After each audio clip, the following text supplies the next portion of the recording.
मराठी कला विश्वातील लोकप्रिय अभिनेत्री निवेदिता अशोक सराफ विविध नाटक, मालिका व चित्रपटांच्या माध्यमातून प्रेक्षकांचं मनोरंजन करण्यासह सोशल मीडियावरही सक्रिय असतात.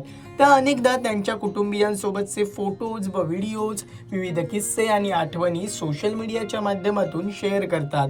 तसेच वेगवेगळे पदार्थ बनवत त्यांच्या रेसिपीज सुद्धा स्वतःच्या यूट्यूब चॅनलद्वारे शेअर करत असतात. अशातच आता आईच्या वाढदिवसानिमित्त निवेदिता सराफ यांनी एक खास पोस्ट केली आहे. वाढदिवसाच्या शुभेच्छा आई, आज तुझी थोडी जास्त आठवण येत आहे, असं कॅप्शन देत त्यांनी फोटो शेअर केले आहेत.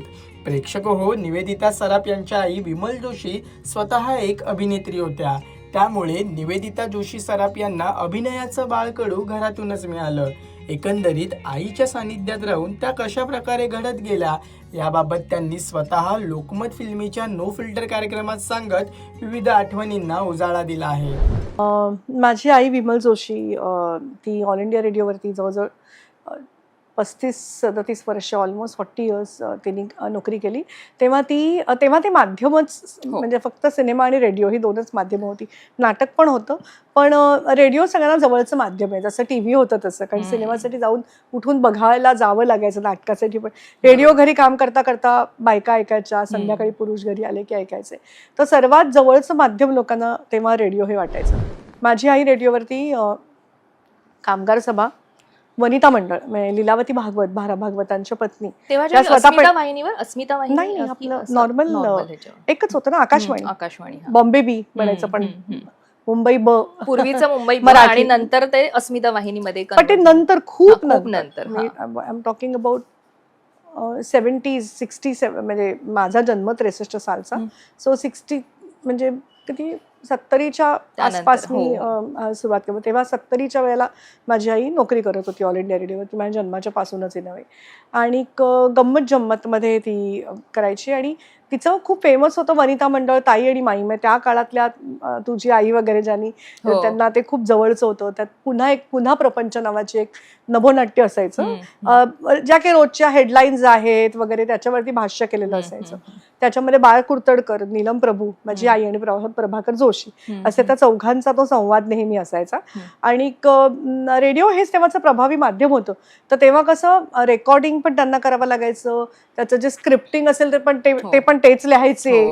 म्हणजे सगळं ते कोणी रेडी काही त्यांना देत नव्हतं आणि सगळं त्यांनाच करावं लागायचं. एडिट करून त्या टेप्स करून द्यावं लागायचं. हे माहिती अशासाठी की मला आईने कधी ना असं पाळणं घरात ठेवलं नाही. आता मे महिन्याची सुट्टी झाल्यावरती ठेवणार कुठे, बऱ्याचदा मावशीकडे असायचे वडाळ्याला, माझ्या अक्का मावशीकडे, किंवा माझी मोठी बहीण असते की आम्ही एकत्र असायचो. पण मिनलचं काही असेल समजा, तिचं शाळेचं काही असेल किंवा ती कुठे गेली असेल की आई बरोबर टॅग अलंग करायचं रेडिओ स्टेशनला, मग आईच्या ऑफिसला जायचं. आणि मग तिथे कसं आईचं जर लाईव्ह असेल काही, तर मग आई कोणाच्या तरी स्टुडिओमध्ये मला बसवायची. सो बरीचशी गाणी ही ऑल इंडिया रेडिओसाठी आधी रेकॉर्ड झाली आणि मग HMVच्या रेकॉर्ड्स निघाल्या. तर आता मला माहिती आहे त्या वयात कितीतरी त्या काही गाण्यांची मी कदाचित साक्षीदार असेल, आय डोंट नो. पण असं बऱ्याचदा आई बरोबर मग ऑफिसला जायचं, तर आपोआप ते कानांवरती संस्कार होत गेले. साहित्याचे म्हण, वाचनाचे म्हण, काव्याचे म्हण, गाण्याचे. माझं खूप मोठं दुःख आहे की मला सूर नाहीये, पण कान आहे, म्हणजे लहानपणापासून ऐकलेलं असल्यामुळे. किंवा आता आईच्या नाटकाला जायचं बरोबर, मग असं पिठात छोटी असताना बसून मला आठवतंय आईचं मी बघितलेलं नाटक म्हणजे एक तर नटसम्राट, बरेच प्रयोग बघितले. त्याच्यामध्ये आई नलूचं पण काम करायची आणि ते जे बॉस आणि बॉसची बायको त्यांना भेटायला येतात ते पण काम करायची. मग मला अजून आठवते आईचं बघितलेलं तुझं पाशीमध्ये, आईनी तेव्हा गीता केली होती आणि शशिकांत निघते तेव्हा श्याम होते, ते बघितलेलं आठवतंय. किंवा माझ्या वडिलांचे खूप जवळचे मित्र, माझे वडील पण ऍक्टरच होते, गजन जोशी. सो म्हणजे प्रवासच तिकडे झाला. तर आई रेडिओवरती करायची तेव्हा नभोनाट्य व्हायची. तर एक वैरी नावाची पुभा भाव्यांची कादंबरी होती. म्हणजे छोटं भावंड जन्माला आल्यावरती मोठ्या भावाला ते कसं वैरी वाटतं, अशा प्रकारचं ते म्हणजे लाड आधीचे होण्यानंतरचे केले गेलेले लाड, अशा संबंध ह्याच्यावरती ते नाटक होतं. त्यात त्या मुलाचा भूमिका मी केली होती. तर त्या काळात कसे करायचे, असे माईक असायचं आणि सगळे सभोवती उभं बसायचे किंवा उभं राहून. तर त्यात वडिलांचं काम केलं होतं कमलाकर सारंगाने तेव्हा त्याच्यामध्ये. आणि आईच्या कडेवर उभं राहून ते पहिले डायलॉग्स मी वा. बोलले असेल आणि ते खूप फेमस झालं होतं नभोनाट्य.